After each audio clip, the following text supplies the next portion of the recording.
comment was. Okay. All right, so now that we've established our goal, we've presented some lessons, and we're ready to choose one of those lessons and then develop it. Katie, you wanted to add? Oh, my thought was just how we might all be coming from different places in terms of what we've already taught, in terms of context clues and antonyms. So, I love the antonym rap idea. I wish I had it for when I taught antonyms the first time. But for most of my kids, it would be really a review and not a lot of new material at this point. If it had been like October, it would have been perfect. But, so I think when you went, I feel like that's an important base to cover before we start developing the actual lesson. I think probably 75% of my kids know antonyms. They do have trouble keeping them straight. They know that we're talking about same words, different words, and we try different mnemonic devices to try to help them remember. But I'd feel confident with 2 minutes of review about an antonym for most of the kids to be fully ready to move on to the next part. Okay. My kids are probably a little bit different. I don't do 4th grade reading, but the 3rd graders, you said about 2 minutes, I would do about 5. And, kind of just remind them that it's opposites and stuff like that. Because when they see synonyms and antonyms, some kids, I said it, I think today, and they kind of looked at me funny. Remember same and different. And so do you think it's an issue of vocabulary of antonym, synonym, and they actually know the skill of a word that's the same or opposite? That's why I would, throw that in, okay, let's do some quick opposites. And I wouldn't really focus heavily on the different types of vocabulary, just to make sure they get, yes, this is opposite of, what are the choices? I don't want to say happy, sad. High, low. High, low, there you go. Okay. So it kind of sounds like we're on the same page. We just need a little more time.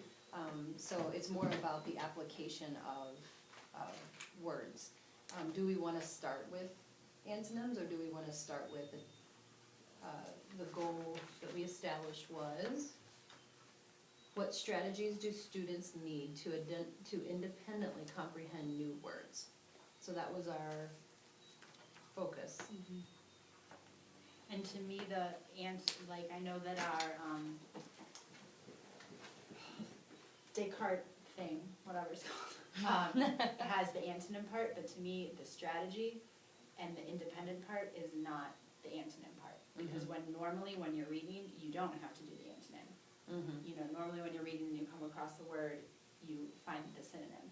The antonym's that's why I like your test prep, let's decode the test and here's the different answers, because that's clearly a manufactured way to trick them on a test. It's never how, in the years that I've been reading since I took ISAT, a way that I use context clues.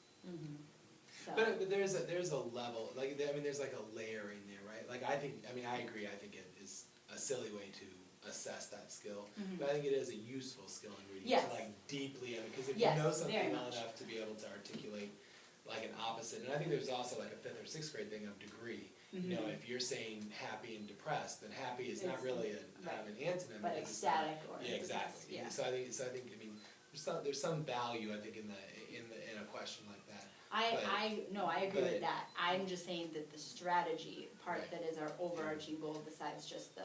And why not talk to kids about okay, well, this is a way that we we test this skill in this way that's kind of tricky, but really you do kind of need to know how to do it. It's just you don't do it always in this way. It's just the way that we can tell that you know how. Yeah. And before we get to that, do we need to first know that they can identify a word that they are unfamiliar with and know what it means based on the clues around them? Yeah, no, absolutely. Absolutely. Okay. I know my students are definitely, not all of them, but I'd say half are definitely going to have difficulty decoding the words. And when they see bigger passages, I kind of like the sentence idea that Anthony said, only because when they see those big passages, they get so discouraged by it and they, shut down.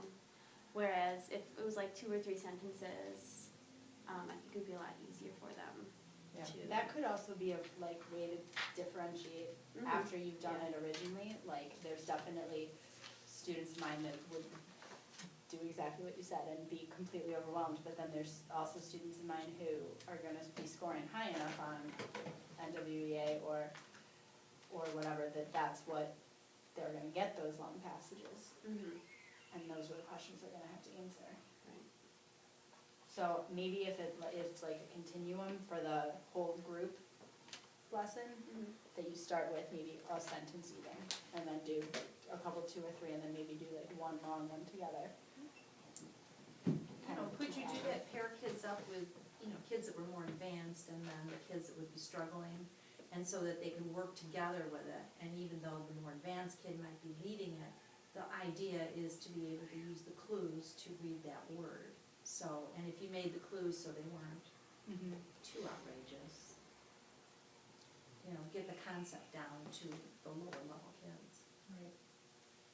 Well, I definitely think that the strategy works even for your learners who need more clues through that literature style. Like, I don't Yeah. know, in the lesson, how, like, what material it says. In the lesson, it's designed for, Yeah. not designed, it's, designed for like science, social studies content area. Okay. So for doing, science vocab words or social studies vocab words, but if we were doing it, then, I mean, maybe that's when we do literature part and we model part of it, actually read it out loud, and then maybe we just pull a paragraph from the literature and turn that into the cover word thing. Right. And if we broke it down, I was trying to find, I don't think that this particular book would be a good example of that, but if we found one that did, and the William Steed book, and I know there's another one by Kevin Hankus that would break it down even more. They focus a lot on different vocabulary. To be able to read through, a presentation like this, and they're getting more than just written context. And so you get to a word like, say, plenty, and that's what we have, covered up. So Officer Buckle grinned. He said the rest of the tips with blank of expression. And so then they're coming up with like, well, what kind of expression do you think he had? Like, yeah, and coming up with that list of words. But I think that because it's a read aloud, their decoding skills aren't what we're focused on.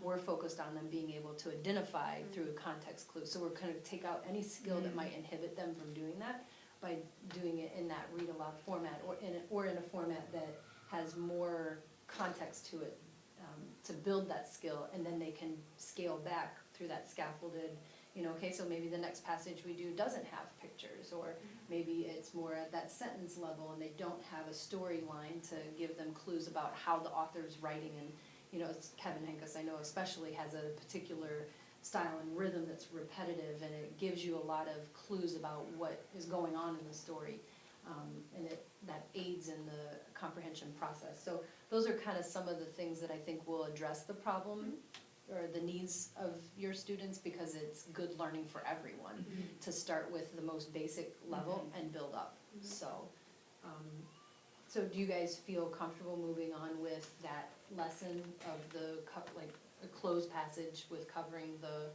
word, and let's start developing how we're gonna bring students to come to that skill? Are we good with that? Yeah. Do you feel comfortable doing it with a book or a piece Yes. of literature in a read aloud form? Yeah. Anybody opposed? Okay. I think the next step then is we need to find a book, because we won't be able to write a lesson unless we have a book. So can we do like a 5-minute break and kind of scour our libraries for a couple options does everybody have maybe some books off the top of their head they think might be a good option for vocabulary? I'm not 100% sure what's in my library. Okay, I do have a couple of thoughts. These were some of the books that Virginia had shared with us, and so maybe we could look through and see if any of them would be good options for this particular skill. And I don't think you'll be able to get through the whole story. No. You just are gonna get through a portion of it. Yeah, so I'm gonna go see if I can scavenger the few books that are on the top of my head for that vocab skill. So you're gonna wanna look for, I don't wanna say unusual vocabulary, but words that really stick out. And then have a lot of context built within the sentence and story to help figure it out. So that one looks like a really higher, I think they're more Level. fourth grade books. Yeah.